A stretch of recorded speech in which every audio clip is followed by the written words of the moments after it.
ঠাণ্ডাৰ সময়ত যদি কাৰোবাৰ কণ্টিনিউৱাছলি নাকৰ পানী বৈ থাকে তেতিয়াহ'লে কি কৰিব পাৰে হোমিওপেথিৰ এটা খুব ভাল মেডিচিন আছে জেলচিমিয়াম 30 পটেঞ্চি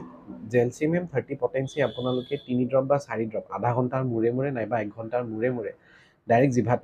দি পিনে আপুনি খাব পাৰে লগতে যদি কাৰোবাৰ হাঁচি বহুত বেছি হৈ থাকে জেলচিমিয়াম 30 পটেঞ্চি ইউজ কৰিব পাৰে বহুত ভাল মেডিচিন হয় বহুত ফাষ্ট কাম কৰে আৰু কোনো ধৰণৰ ছাইড এফেক্ট নাই যদি আপোনাৰ এই ঠাণ্ডাত তেনেকুৱা প্ৰব্লেম ফেচ কৰে চৰ্দি হৈ আছে আৰু নাকৰ পানী কণ্টিনিউৱাছলি বৈ আছে তেতিয়াহ'লে আপোনালোকে জেলচিমিয়াম 30 পটেঞ্চিত ওচৰৰ হোমিওপেথি ফাৰ্মাচীৰ পৰা আনি পিনে খাব পাৰে টোটেলি ছেফ হয় তথাপিও এবাৰ যদি আপোনালোকে বিচাৰে এবাৰ ওচৰৰ ডক্টৰৰ লগত এবাৰ কনচাল্ট কৰি ল'ব আৰু তেওঁৰ পৰামৰ্শৰ হিচাপত জেলচিমিয়াম 30 আপোনাৰ লাগে নে নালাগে সেয়া আপুনি ইউজ কৰি চাব পাৰে কিন্তু মই মোৰ ক্লিনিকত যেতিয়া এনেকুৱা পেচেণ্ট আহে যাৰ কণ্টিনিউৱাছলি নাক ফ্ল' হৈ থাকে তেতিয়াহ'লে তেখেতক জেলচিমিয়াম 30 পটেঞ্চিয়াম মই ছাজেষ্ট কৰোঁ এনেকুৱা ভিডিঅ' পাবৰ কাৰণে ফ'ল' কৰি ল'ব আৰু নিজৰ ফ্ৰেণ্ড চাৰ্কলছৰ মাজত শ্বেয়াৰ কৰি দিব থেংক ইউ